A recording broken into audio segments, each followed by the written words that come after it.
Hello, good evening mga kadogo, no? Mr. Dogo Style TV. So ito, medyo nagmamadali tayo at ito, papunta na yung ating shooter para dun sa last stand ni Pickles. Third stud and last stand. So ito, i-prepare ko and dito na lang siguro sa harap ng bahay.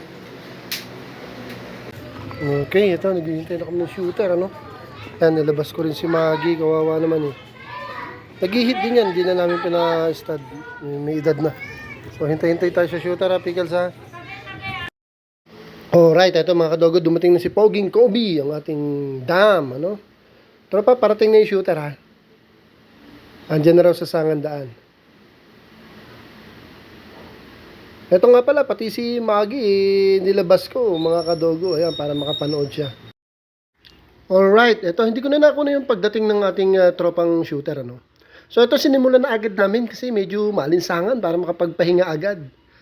Ayan, ito yung last session niya, no? So, dito muna at update tayo mga kadogo. Thank you! Thank you for watching.